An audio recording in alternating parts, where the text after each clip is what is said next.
I'm logging on a little early here before the webinar, which I usually never do. I usually wait until the time comes and then it's lights, camera, action. But I'm going to log in a few minutes early. Let's see who we have on that's very prompt and punctual. And we have a few folks. Hi, folks. Nice to see you. It'll be a few minutes here before we get started here. Happy Thursday to you. I'm just going to organize my monitors here. I have 4 monitors here, so it's like the Kennedy Space Station. Yes, happy Thursday, Armando. How are you? How you doing, brother? Down there in beautiful tropical Florida. It's been raining here. It's been a monsoon here for about a week in Des Moines, so I think we're going to get some sun this weekend. I hope. I'm just organizing my screens here, and in 3 minutes, when everybody logs in, we'll get going. I'm doing it a little different this time because there's a bit of a lag whenever I hit go.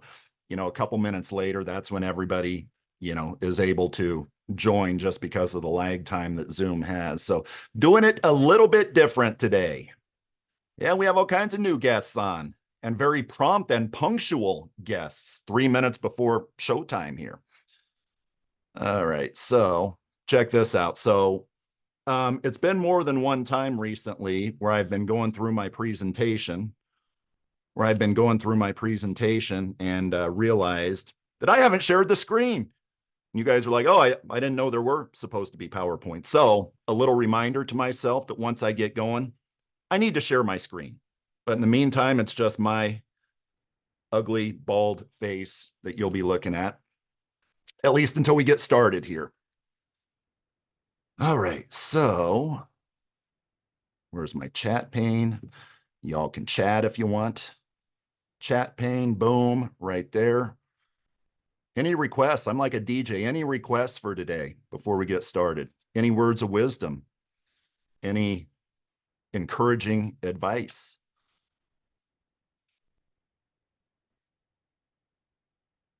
We need like some music before the show starts.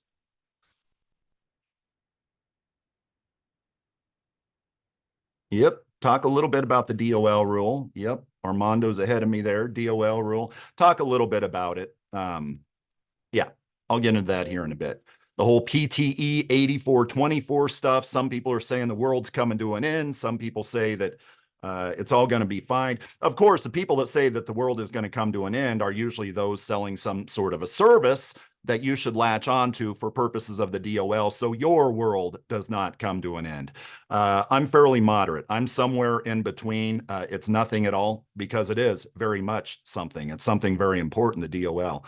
But somewhere between that and, oh my God, you guys are out of luck. You guys are screwed if you don't use our system, our IMO, in light of the new DOL rule.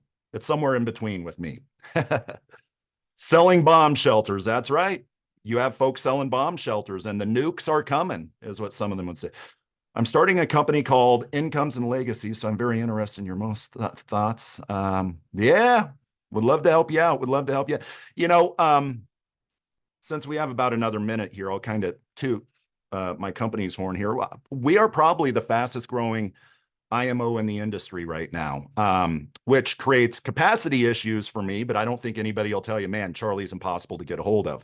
But I'm looking at hiring folks just because we're growing fast. When you work with my company, you're working with me, and I'm old. It's not that I'm so smart. I've just kind of been there, done that with a lot of stuff. So whether it's financial planning stuff, whether it's running your reports, case design, estate planning stuff. By the way, folks, if you are not focused on estate planning, not necessarily focused, but up to date on estate planning,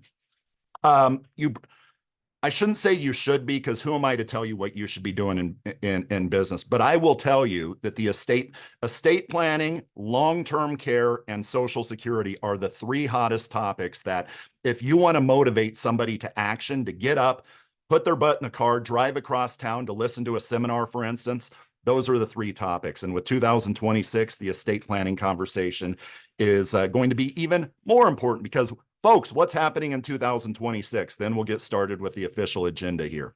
What's happening in 2026? Tax Cuts and Jobs Act. It's sunsetting. And what does that mean? It means the estate tax exemption is no longer going to be $27 million for a couple. It's going to drop significantly by half. It's going to drop by half of whatever inflation adjustments happen between now and 2026. All right, we'll give it another 30 seconds here. People are still logging on. Man, we have a good group here. And yes, I'm doing this a little differently because historically there's been a lag with Zoom to where I get started and I immediately start talking. And then like 2 minutes later, that's when everybody has joined. And that also comes with just a higher volume of folks that we have on these calls. The webinars are growing and growing and growing. Okay, folks, well, let's go ahead and get started here. Happy Thursday to you all. I have my little reminder to share my screen because the last webinar I did, I was going on for like 15 minutes. I said, can you guys even see my screen? And everybody's like, no, what screen? See my PowerPoint? No, what PowerPoint? I wasn't sharing it with you, but I guess, fortunately, I do a good, maybe I'm verbose or something to where I do a good enough job to where we don't necessarily need visuals a lot of times, that is kind of presentations 101 is don't rely on a PowerPoint. I love that when carrier folks come in and it's just PowerPoint. They pull up the PowerPoint slide for an hour-long presentation and you look down on the lower right-hand corner and it says slide 1 of 230. And you're like, oh, damn, this is going to be a rough one here. And sure enough, they're reading from the slide. That's definitely not me, but I digress there. So folks, what we want to talk about today is a little bit on the Department of Labor. We have almost a year and a half until it is in full effect. Now, September 23rd, things are happening that you need to be aware of. But even between now and September 23rd, a lot of things are going to change with the DOL. If you weren't on earlier, I made the comment, somebody asked, Armando asked, hey, what do you think of the DOL rule? And I said, I'm moderate. I'm somewhere between, it's not a big deal, and oh my God, your worlds are coming to an end. Oh my God, unless you use me as your IMO, unless you use my system, my financial planning system that will ensure you're a fiduciary, your world will come to an end. I'm somewhere between those two, right? Your world is not coming to an end, but make no mistake, it's a very, very big deal. It is a big deal to where you're going to have to justify from a financial planning standpoint, from a think of software. If you actually, I'm already going in DOL thing, but I'm going to mention that here in a bit. But let me go through some quick topics here. Number one, American Equity. American Equity was just upgraded by S&P. S&P Global just upgraded American Equity's financial strength rating from A- to A. That's a big deal. I remember when it was a very big deal because for the longest time, kind of like how Equitrust is now. American Equity had a B+ rating, and Equitrust has had theirs for a long time. Equitrust hasn't been upgraded yet, although I think they should, but American Equity got upgraded to an A-, so I don't know, has it been a decade or so? Now they're upgraded to an A. So FYI there, we do a decent amount of American Equity business upgraded. That's a good thing. Webinar a couple weeks ago. So for those of you that invited folks, if I just said AM Best, I was wrong. S&P is who upgraded American Equity. I think I said S&P, but I could be wrong. Somebody's asking AM Best or Moody's. It was S&P that upgraded American Equity.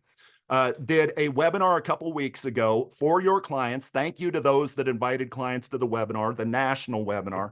I'm going to mention something, and that is this. Nobody has ever, in probably the 50 webinars that we've done over the last few years, ever had me reach out to any of their clients. Zero. Outside of those agents that said, hey, I would like you to do a Zoom call to where you can talk with my client about their specific situation while I'm also on that Zoom call. I just found the last time, mostly with some of the newer folks that don't know me that well yet, that they were like, so my clients are going to come to your webinar? Like, trust me, I do not want to be a full-time financial professional. I have this job of running a marketing organization.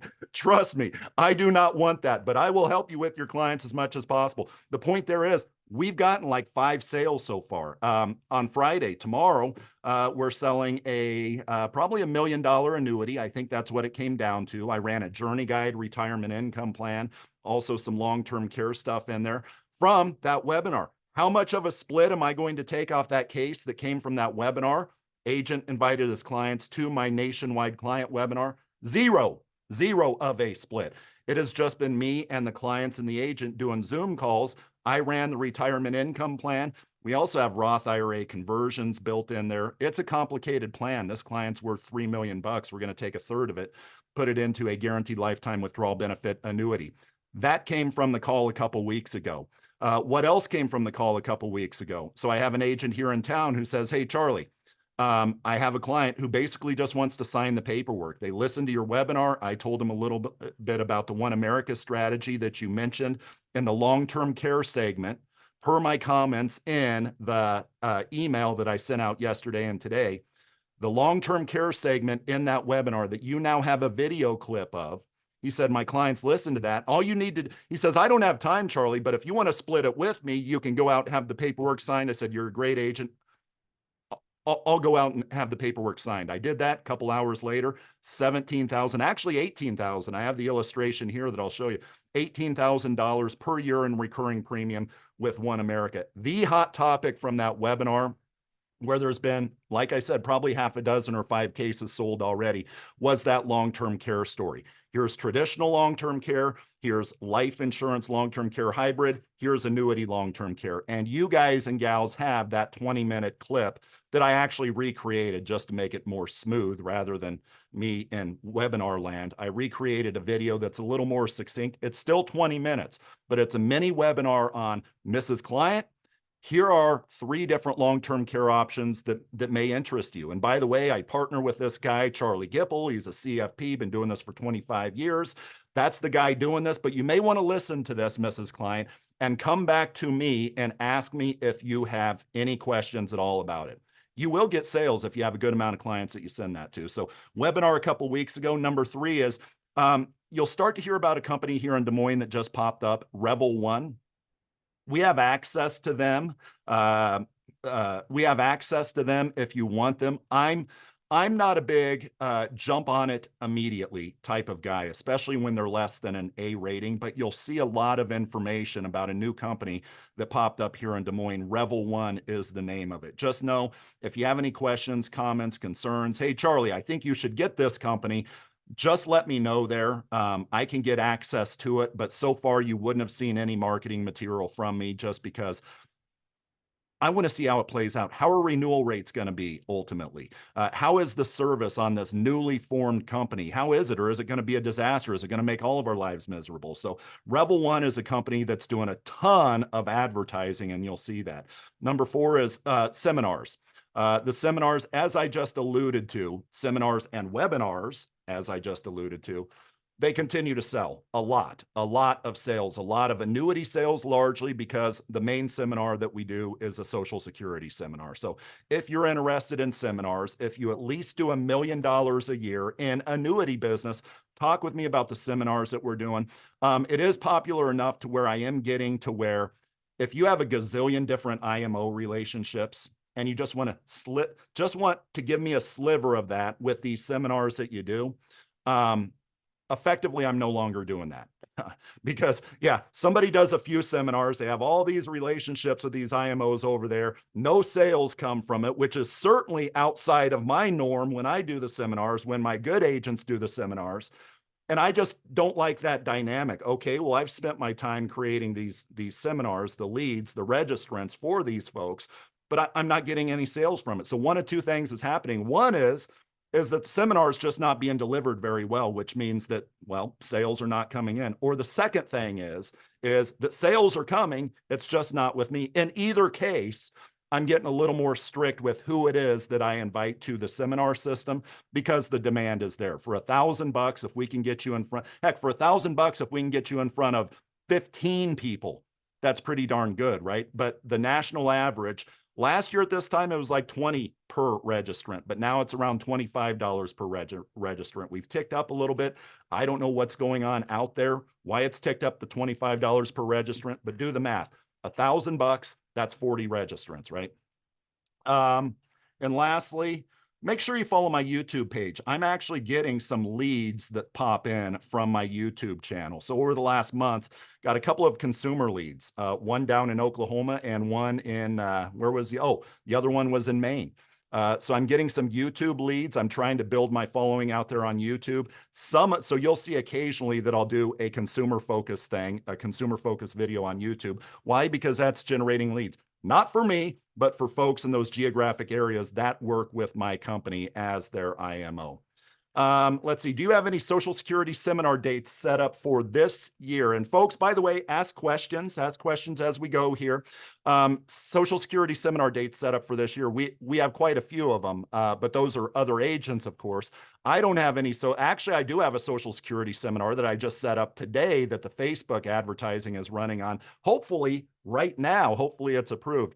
For Fort Dodge, Iowa, here on the 20th. I mean, that's my specific seminar, but we have a bunch of other ones that the agents are doing. So not sure if that answers your question.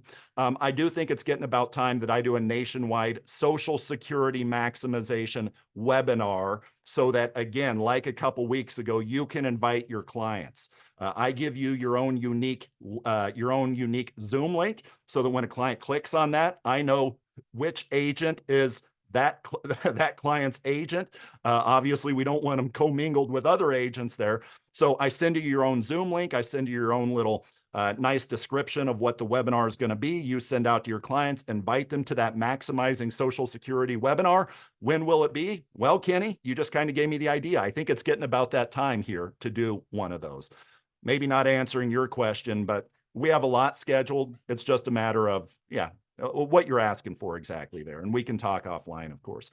Okay, so the Department of Labor, here's real quick on the Department of Labor. Here's what the Department of Labor does. I'm not going to get into a lot of legalese. I'm not going to get into, oh, well, the Fifth Circuit said this and then that, and then it came back.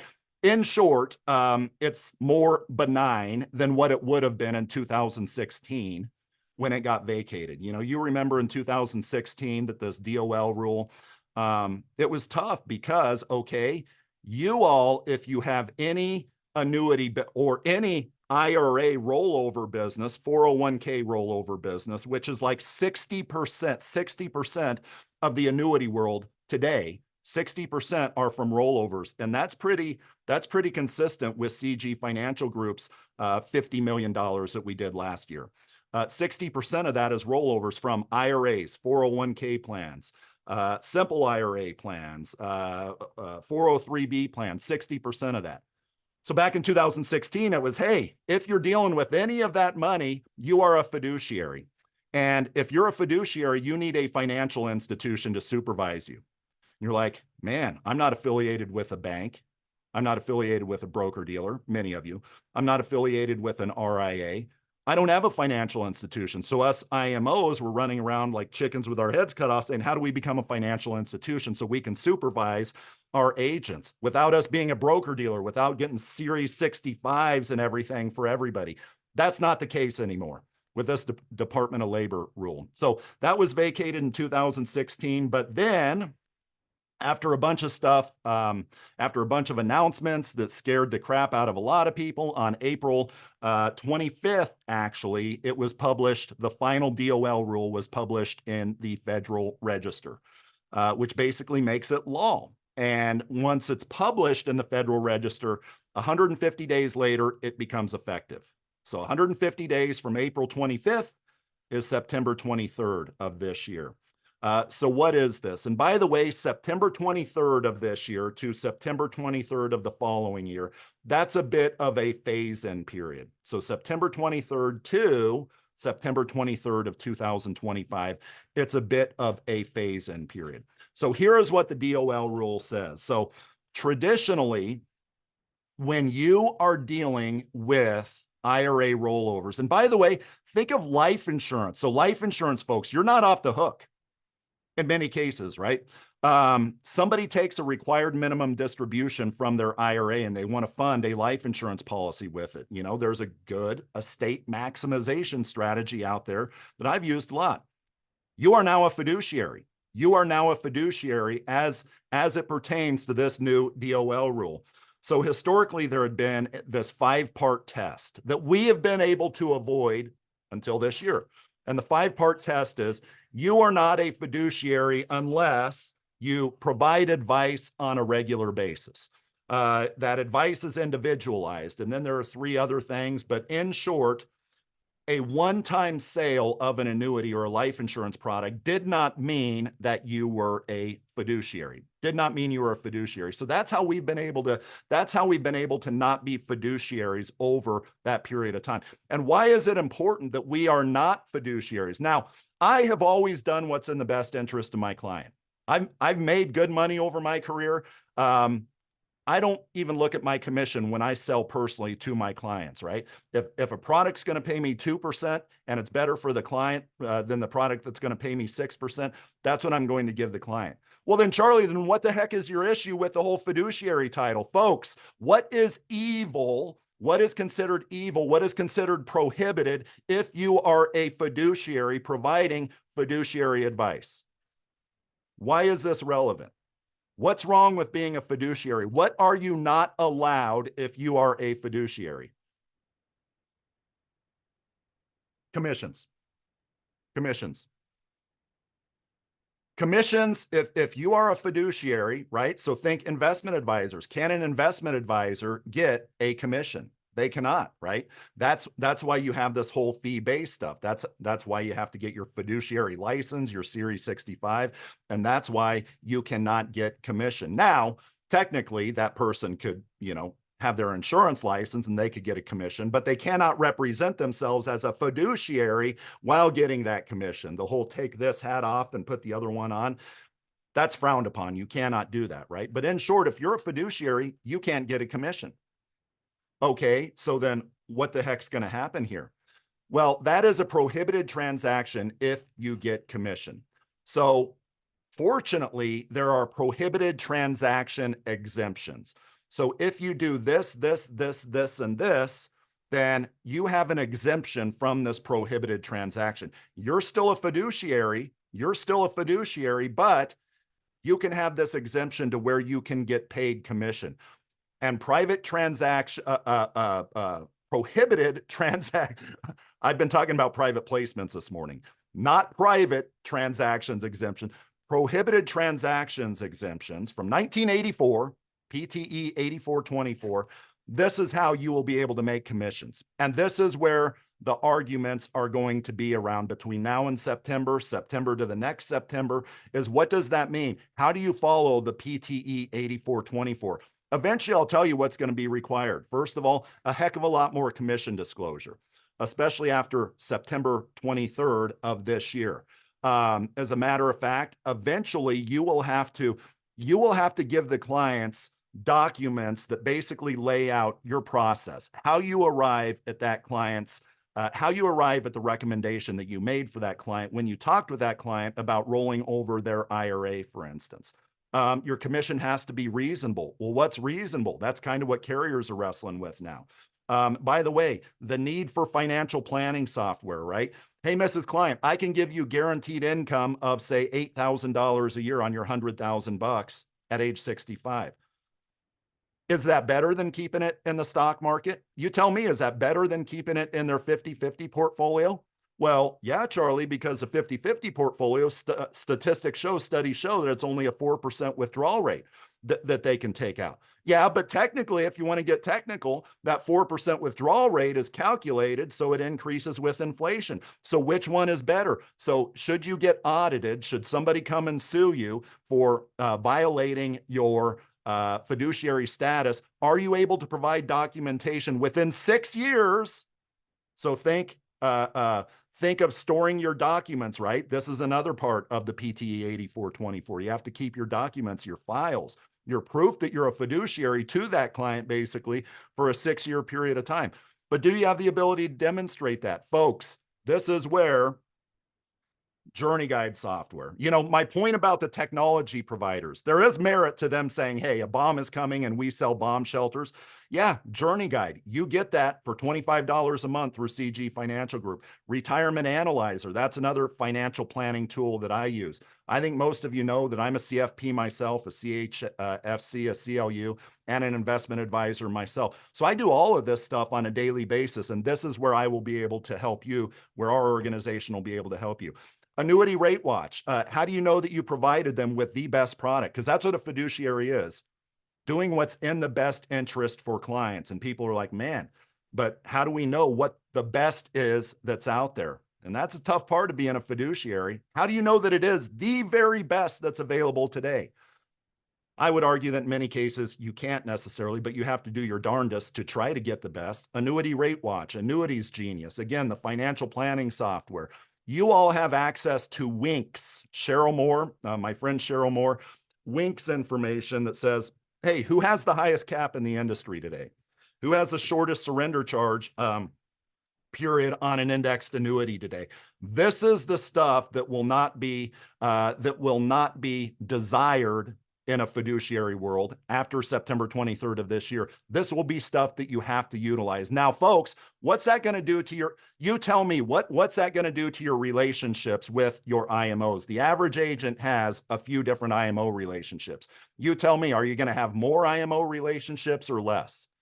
I'll let you guys answer this question. I think I know the answer, but you guys answer from the horse's mouth, from the agents themselves.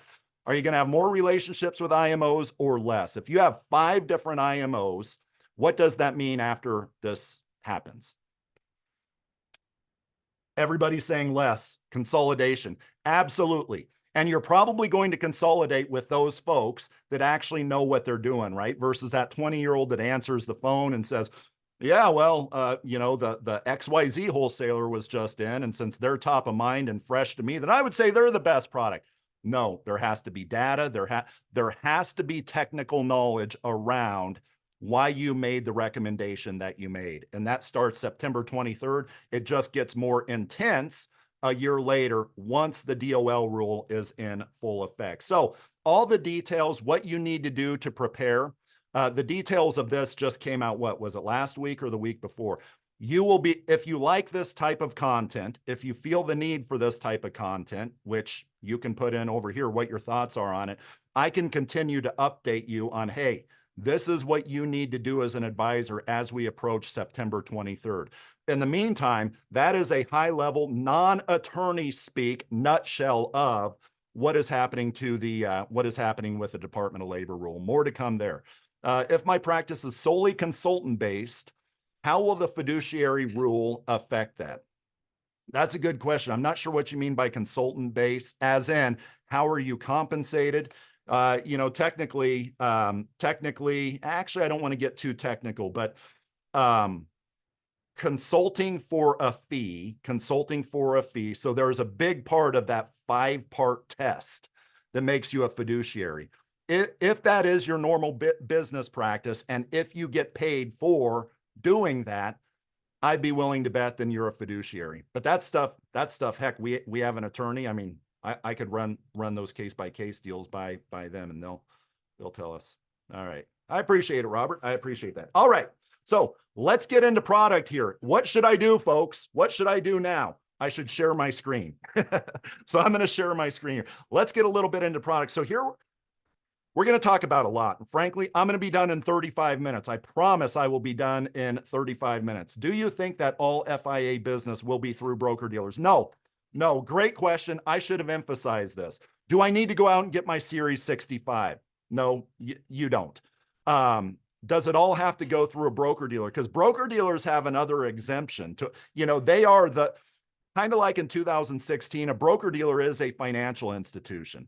So if you're with a broker dealer, you know that the fiduciary stuff, they've already been doing a lot of that. Prohibited transaction exemption 2020.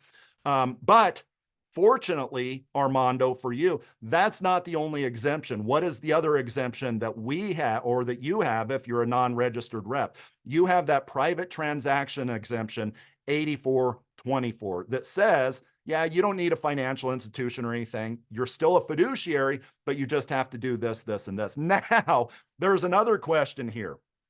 Will your broker dealers use this as an excuse to bring indexed annuities through the broker dealer? Oh man, yeah, you have the DOL rule, so now you have to come through us so that you can utilize PTE 2020. There will be. I can guarantee you that. That there will be. And broker dealers sometimes are kind of the bane of my existence. As in, what happens is this: if you have a broker dealer that requires that your indexed annuity business all flows through them, you have a choice. And that choice is you can do business with a broker dealer that does not mandate. I have the best broker dealer on earth. And it's actually an IMO driven broker dealer slash RIA firm, but yet it's a broker dealer slash RIA firm that's huge, that has the resources that some of the bigger broker dealers do, rather than, you know, an IMO just setting up just some sort of a shell company so you can move your securities over there. Talk with me about if you want to switch your broker dealer, because what happened was in 2005, the NASD, now FINRA, came out and they said, maybe possibly we just maybe kind of suggest, broker dealers, that you supervise your agent's business when they're doing these complex products called indexed annuities. And the broker dealer's like, is that a mandate? Do we need to do this in ASD, which is now FINRA? Yeah, we don't really have an answer for you. Well, what have the broker dealers done? They all said, yeah, just to play it safe, let's bring them all in-house. It got blown out of proportion. Then broker dealers come to IMOs or carriers and say, okay, we want to shake you down for every penny of compensation that you get paid. So Charlie, if you're still going to be the IMO in our system, in the broker dealer system, you know, marketing the indexed annuities to our reps, just know that it's our playing field. Our reps are our property, and just know that if you want to play, you have to pay. So that's what happened. I've turned down a lot of broker dealers and said, I'm not going to do business in your system if you mandate that the business flows through you, and if I'm going to get paid nothing, right? So that's what's happened. So a lot of broker dealers will say you can only do business with these IMOs, and those IMOs are the ones that's providing what to the broker dealer? Big compensation. You can only do business with these IMOs. And by the way, only these insurance companies, only these annuities that are on our product approval grid. And if you do it outside of our broker dealer, that's called selling away. And we could fire you. We could penalize you for doing that. Will that happen? I think to maybe even a larger degree because of this DOL rule. Watch your broker dealer. Watch and see if they, and I have a broker dealer. I'm not bashing broker dealers. Maybe I'm bashing certain ones, which I won't name, but just watch and see what they do. You have a choice of who you do business with. Although changing broker dealers is not easy, there are broker dealers like mine that makes it easy. And I don't own the broker dealer. I don't have any financial incentive to send you their way. I just have incentive to make your life easier. Please email me on this. I am strongly looking towards moving to another BD. Should I become a certified fiduciary?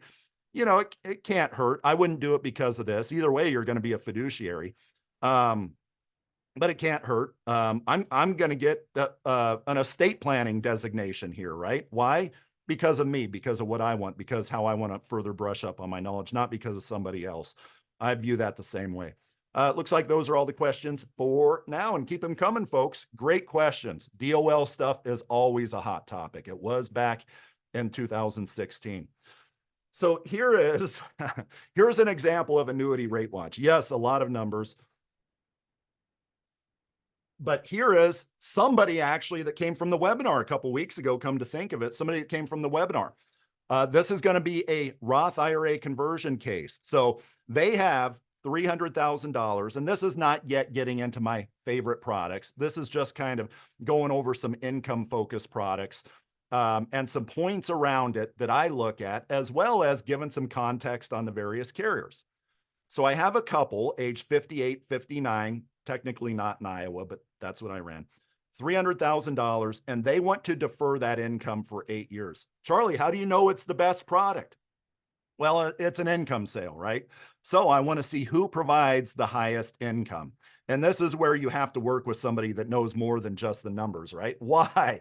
Because otherwise you would just be going with, well, heck, let's look at Emeritus, my fit rider, whatever that means, $45,000 a year guaranteed for life on only $300,000 going into that.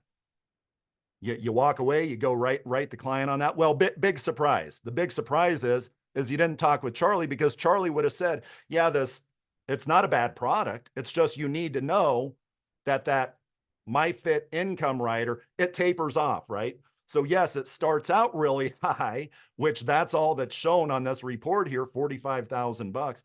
What is that? That's 15% of what they put in. That's crazy, right? But that's not the whole story. It tapers off on the back end. Hence, what you see here is the total, well, where is it? where is it? The 30-year total of all income payments is a heck of a lot less than number 2, number 3, number 4. Why is that? Well, because it tapers off. So there are qualitative items to always look at beyond just the quantitative, beyond just the numbers, right? What about Corebridge? Charlie loves Corebridge. Yeah, but just know that this one also tapers off, right? So that's where you get into currently the big dogs. The big dogs when it comes to the income story in the entire country. I mean, this is effectively the entire country's let's scroll down. Let's see how many products are on here. So let's say how many products are on that first page. Let's say 10, 20, 30, 40. Yeah. So you have a couple hundred products here, right? Talk about fiduciary stuff. This type of stuff will be important. And by the way, your file that you'll have to keep for like 6 years, more details to come. This might be good to put this in the client's file. Do you prefer Annuity Rate Watch over Annuities Genius? So we have both. Annuities Genius has prettier charts, I think. But yeah, I do prefer Annuity Rate Watch. I just like the layout, but I'm more of a give me the data, give me the numbers. I have the other pretty stuff that we can make, right? So if you ask me for an illustration, what I'll do is I'll say, well, it appears in this case that Equitrust, because this is an income later story, income now, by the way, Equitrust is killing it, but not on this product. They're actually killing it on another product. What do I mean by that? I'll ask you a question. If you had a choice between let's say in general, if a client had a choice between a 7% compounded roll-up per year on the benefit base or a 25% bonus upfront, which one for the most income should that client choose? They have a choice. That client can say, I can get 7% per year compounded, or I could just choose a product that maybe doesn't have any roll up, but it's an immediate 25% benefit base. Which one should that client choose to get the most income? All else being equal. Roll up? No, not roll up. Bonus? No. We don't have enough information. We don't have enough information. Let's do some quick math there, right? So a 25% bonus, it would take what? 4 years for that 7% increase. So what I'm talking about is the difference in product structure, the difference in product structure between a good income now product and a good income later product. And that's right. Somebody just said, I simplified it. Somebody just said Equitrust has that in one product. So yeah, you're right. So that's where you come down to the Market 7 writer. They actually have a 25% bonus in year one, and then only a 7% roll up. Now, why do I say only? Well, because they have another product that doesn't have any bonus, or actually an 8% premium bonus, but an 8% roll up, right? So what you'll find is if I did this illustration for, let's say they want income 1 year from now or 2 years from now, which product is going to be above the other one? This product then will rise towards the top, actually probably at the top. Equitrust, I'm telling you, whether it's income later, as we illustrated here, or income now, Equitrust is killing it. But yeah, Schnur, I'm not sure if I pronounce that right. But yeah, I simplified it with my story. It's just, which one do you prefer, a bigger roll up or a bigger premium bonus, a benefit-based bonus? It depends on when the client wants the money. So it is that dynamic that determines what is a good income now product, what is a good income later product. So a lot of folks come to me and like, oh, my big income product is this one. It's this one. It's F&G or American Equity. Great products, but okay, but for income now or income late, well, all of it. Well, have you run it through the system, because that product is a good income later product because it has 7% compounding, but this product here, which has a big benefit-based bonus upfront, is a good income now product, right? So what is my point there? My point is twofold. Number one, one of my favorite income products, and you know I use that loosely. Favorite depends on the client. But what am I seeing the most of right now? From an income standpoint, I'm seeing the most. We always see the most of Corebridge. Our agents love Corebridge. Corebridge is great to work with. They're the #2 indexed annuity company in the country by volume. They've been loyal to their customers as far as renewal caps. Renewal caps, right? Just because a cap is this at issue doesn't mean it's going to be that year 2, year 3. Corebridge overall is in my opinion the best company that we work with for indexed annuities. By the way, folks, if you're with another IMO with Corebridge, doesn't matter. They will dual appoint, meaning, well, you can have that contract over here, but also get appointed with CG Financial Group with Corebridge. The other IMO doesn't even know about that. But Equitrust is at the top of the charts. Now, do I like that? Somebody asked a question here. Talk about non-A- and B++ companies. Why deal with B++ companies? Isn't that going to be a potential issue with DOL reviews? That's a great question. Yeah. So what did I do with this client? To your point, what did I do with this client? Did I go with Equitrust? I don't even think Equitrust was on the chart because they recently just repriced their benefits to where it is now. No, what I did was I said, you know what? I'm a bit of a stickler with financial ratings, although I love Equitrust. And yes, the DOL is probably going to necessitate this more.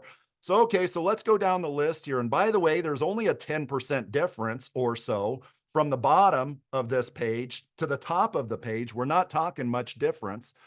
And the list was different when we ran this originally because Athene, where is Athene? Athene, that's on the second page, I know, but Athene is down here. It's like 10% less or so in income, 34,500. Oh, plus Athene, nursing home doublers, right? When it comes to joint payees on indexed annuities, a lot of companies will just do like 1.5 times, right? Hey, if you're confined to a nursing facility and your income was 35,000 before, well, you get 50% plus that, right? So 50% of 34, you get $51,000 or whatever, 1.5 times that. Kenny, I elevated their need. Yeah.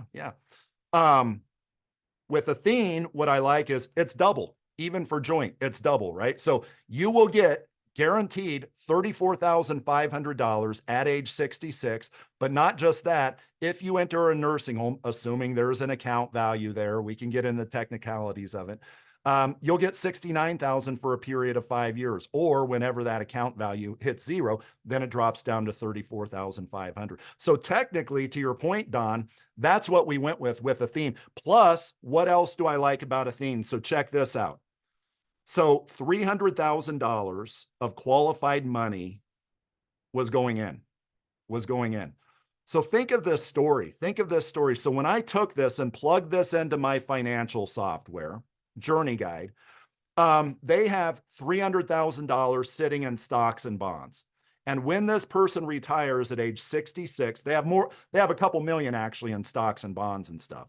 But when they retire, those stocks and bonds, think sequence of returns risk, sequence of withdrawals risk, the system will tell us how much they can take in retirement income on an after-tax basis. It will optimize it, right? And this is my Journey Guide software. And these retirement income plans I do with you and your clients, if you ask me to, this is the software. Well, instead of keeping that $300,000 in those stocks and bonds, what do you think this did to their income plan? We took $300,000 and we said this. In 8 years, at your age 66, you're going to get a check for $34,500 tax-free for the rest of your life. On your $300,000 today, you're going to get around between 11 and 12% of that. In 8 years, 100% tax-free for the rest of your life. And by the way, this is an A-rated company, the largest indexed annuity carrier in the entire industry, actually by a long shot. Jackson National used to be the largest annuity company in the industry. Annuity company, as in variable annuities. Athene is now the king of the hill. Allianz was the largest for a long time with indexed annuity sales. Athene is the king of the hill. Now, what questions might you have around what I just said? You put in 300 grand pre-tax, ultimately $34,500. You will have in tax-free income for the rest of your life. First of all, I'll ask you this question. What do you think that did to their retirement income number that is now being spit out of Journey Guide? Do you think it went up, or do you think it dropped relative to keeping their $300,000 in stocks and bonds? So again, think fiduciary stuff here, right? Mr. Agent, we, the government, want to know how you really analyzed if moving $300,000 out over here is better than keeping it in the stock market that has averaged 10% since 1926, large cap stocks. How can you prove to us that that was the right thing to do with that client? I can tell the government exactly how that proves that, at least in a logical fashion. Proof is in the pudding. 30 years from now, we'll know what the stock market does, right? But we use all the tools, Monte Carlo analysis, to tell us, well, here's what the market is projected to do based off of confidence rates, right? Here is, forget the projections. Here are guarantees, what we're able to provide the client. And by the way, the guarantees are much larger than what we hope and pray for in the stock market there. So here's another reason why I chose a theme. None of you caught this. You probably caught it. You just didn't articulate it in the chat pane. Well, Armando did. We're the qualified assets to be rolled over tax-free. Yes. I don't see how the guarantee is tax-free. So here's what we did. One of my favorite companies when it comes to Roth IRA conversions, Athene. American Equity is there as well. You have $300,000 going into Athene as a traditional IRA, We ran the analysis that over like 8 years, they should have around $300,000 converted to a Roth IRA to keep them in that low tax bracket, right? So our $300,000 from a couple $1 million portfolio, that wasn't just a random number that I thought of. No, I chose $300,000 because this great conversion tool and great income tool will let us do that. So over a period of 8 years, what did it come out to be? Over a period of 8 years, it was like, I don't know, $35,000 or something a year. I don't recall exactly what it was that needed to be converted, but it's all going to be converted over that period of time. So what does Athene do? They set up that $300,000 as an IRA, and each year we just sign a form. Hey, we need $40,000 converted to a mirror policy, a mirror Roth IRA policy, and boom, you now have $40,000 over in this policy. Now, product technicians, what might be an issue with that? Your $300,000 as time goes by is going to have a big benefit base.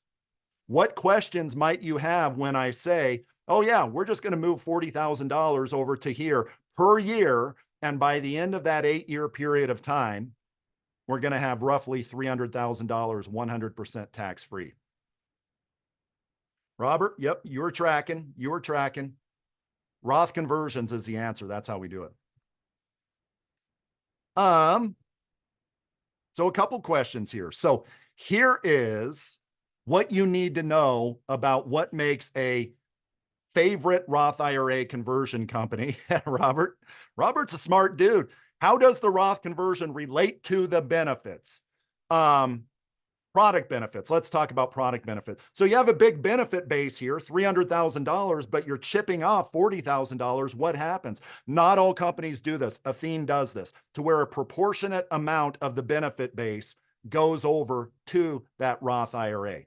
Why? Because, well, we want the entire amount ultimately to be treated as if it got that roll up all along the way. Every penny of it got that roll up all along the way, because we want that $34,500 to be, well, $34,500 and all of it get the roll up.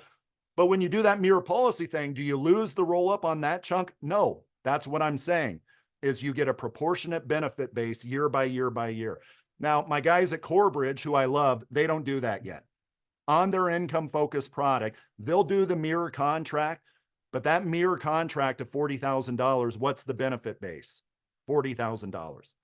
So they're not my favorite company with Roth conversions, but that is a lot of reasons right there that we went with Athene. There's like 5 reasons there I think I explained. Let's see. How does a Roth conversion relate to the benefits? I think I kind of explained that, Robert. Now, what Journey Guide doesn't do is, because the whole Roth IRA conversion thing is, if you believe at tax time, or if you believe when you start to get that income that you will be in a higher tax rate environment than what you are in today, then that's why you do the Roth IRA conversion. Otherwise, if your tax rates are going to be the same, it's a complete wash. So what I did, Robert, was I insured. They have a large amount. They have a couple $1 million portfolio. I posted this on LinkedIn a while back, and I will say this before I answer the question. The best folks for Roth IRA conversions are those that have lived frugally in their pre-retirement years in order to have a great retirement. So what did I just explain? Those that have saved a lot of money relative to their income. Why? Because they want to have a great retirement. So what did I explain there? So saving a lot of money relative to their income. So let's assume they're in a low tax bracket because they have little income in their pre-retirement years. They throw a lot of money in their 401. They have $3 million in their 401k plan. They're going to have a six-figure retirement here.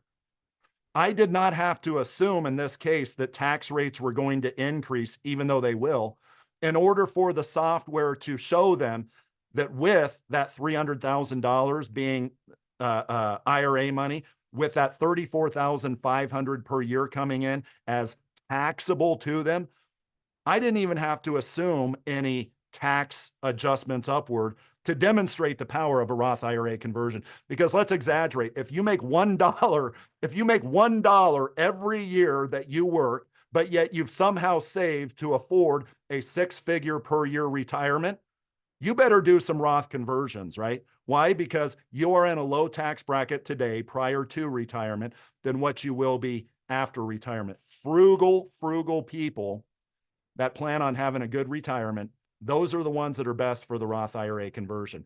So we can forget the Roth conversion. $34,500 is much larger than what they ever would have gotten from a stock and bond portfolio. If any financial advisor says, yeah, I'll give you 11% of what you put in, granted it's 8 years out from now, I could do the math and tell you that that is malpractice if they say that. From your stock and bonds, I will give you 11% 8 years out from now. Well, heck, here's the math that I do. And I had a client say this. I said, okay, so 34,500. Let's assume that your financial advisor commits malpractice. And that financial advisor says, you can take out 5% of that portfolio per year. Okay, you're 300,000 today. What would it need to grow to taking out 5% of your portfolio to eclipse $34,500? Let's see. So 34,500 divided by 0.05. It would have to more than double, $690,000. So can your financial advisor guarantee that your portfolio is going to grow to $690,000 over the next 8 years? So even forgetting the Roth IRA conversion, this is obviously, what's it do to my Journey Guide output? It increases it significantly. All right, now here's something I want to talk about. Global Atlantic. So Global Atlantic. Now we get a little more into the product here. Since we know that tax rates are going up in 2026, should we take out more and get the rollover to Roth account in a shorter period of time? Depends on the math, but your logic is sound. It does depend on the math.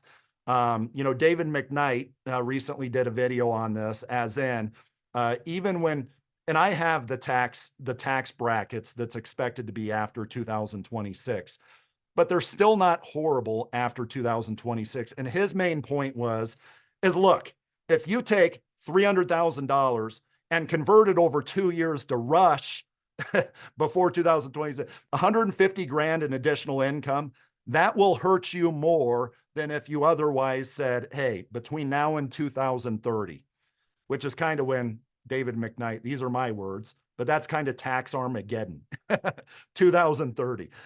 He will say, I think verbatim in a video, he said, 2030 is when, by then, serious changes need to have happened in order for us as a country to not go completely broke. Those are effectively his words there. So it depends on the numbers, which I have the ability to run. Global Atlantic. Global Atlantic has been coming on strong, and they're coming on stronger here. Not just from an accumulation standpoint, but also from a GLWB standpoint. Now, we are on the third page here, right? But it's only 10, 15% difference between this and this. And by the way, they have that doubler there as well, which I like, even on joint payees. By the way, folks, can you do a joint payee on a traditional IRA? Can you do joint payees on a traditional IRA? I get this one a lot.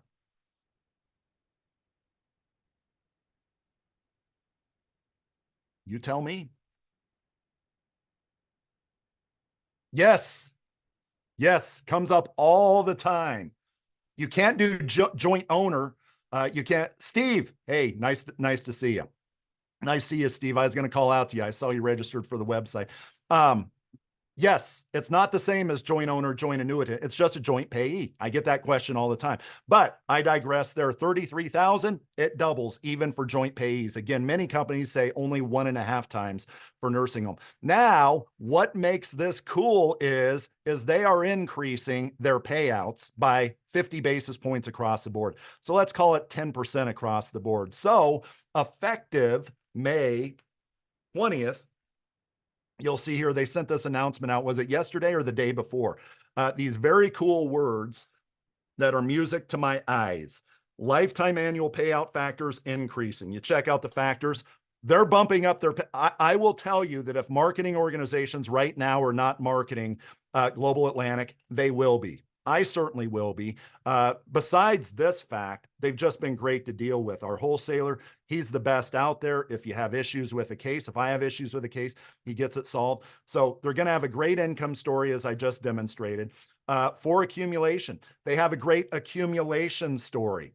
They have a 12% premium bonus. So think a client has surrender charges. I have never been more in favor of replacements than what I am today. And that may sound bad, but I'm telling you, if a client has a 2% surrender charge and their cap is renewing at 4%, 5%, folks, have you seen this? 4% renewal cap, right? 5% renewal cap, 6% renewal cap. And you're looking at these new policies that on their accumulation policy, 10%,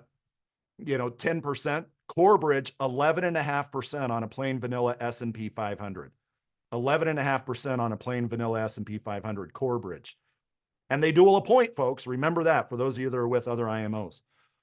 So you're looking at this and you're like, man, 2% surrender charge, but to come over here to get, say, a 10% cap, how do I do that? A lot of times the companies won't accept that business if there's a surrender charge.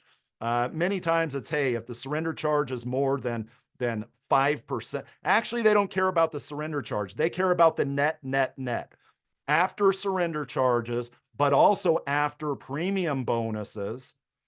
As long as your client is not more than 3, 4, 5% underwater, we, from a suitability standpoint, will accept that application.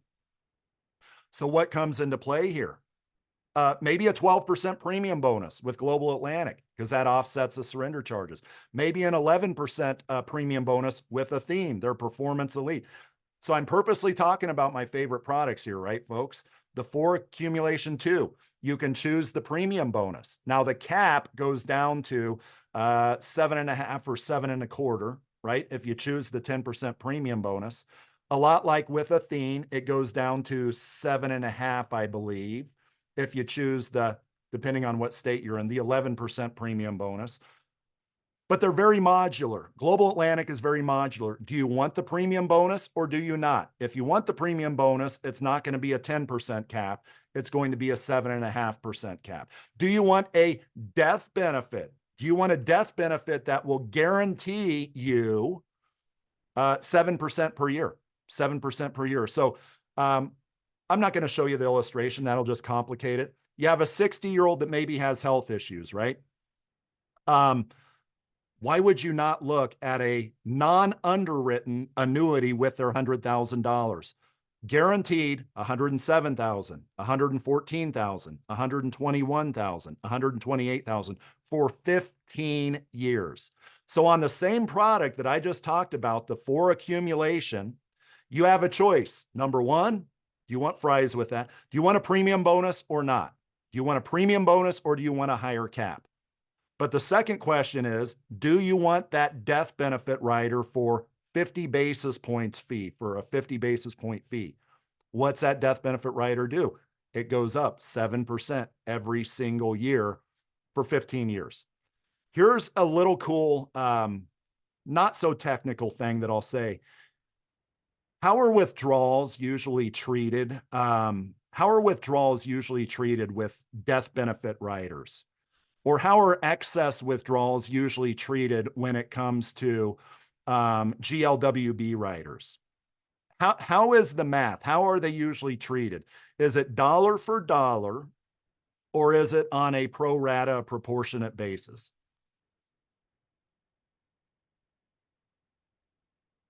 So you have a $200,000 death benefit base. So your $100,000, after what, after 20 some years or 15 years, whatever, the death benefit's going to be 200,000, 100,000 going in. Death benefit's going to be $200,000, let's say. If you take a $10,000 withdrawal out of that, which is 10% of the contract value, how much does that reduce the death benefit in this case?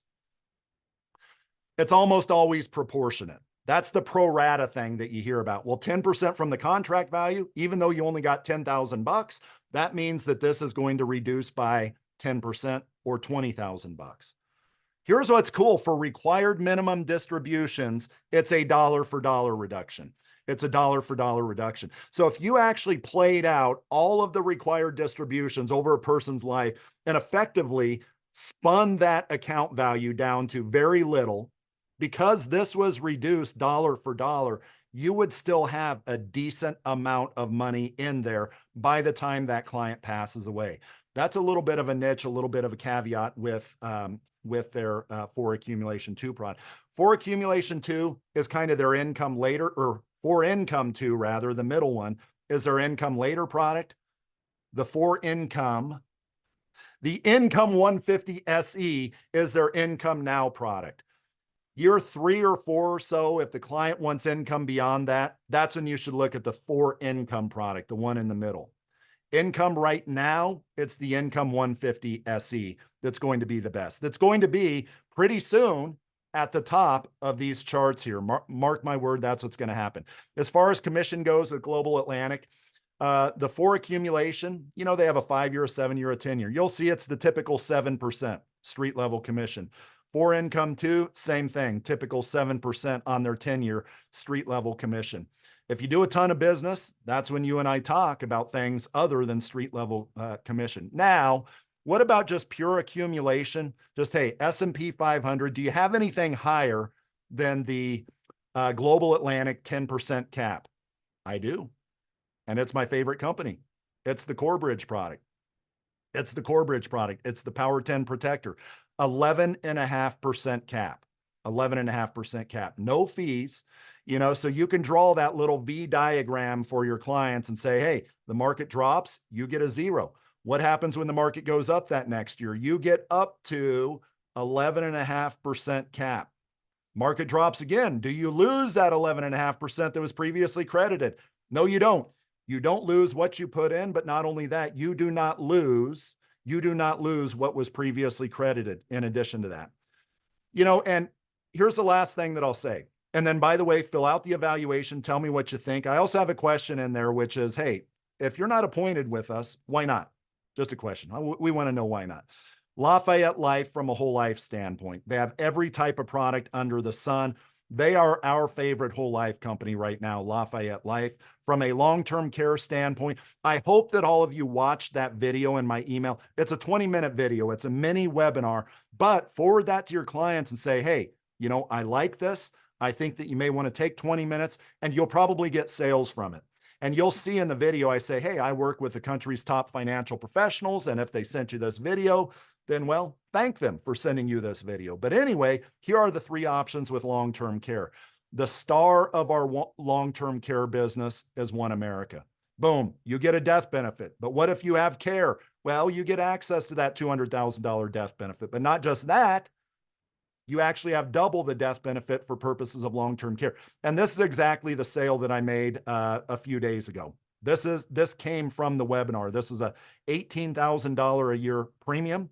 They chose a $400,000 long-term care pool on a life insurance chassis that has a $200,000 death benefit. That's my client here in Iowa, my new client here in Iowa, from that webinar that you have a video of now in your email that you should send out to your clients.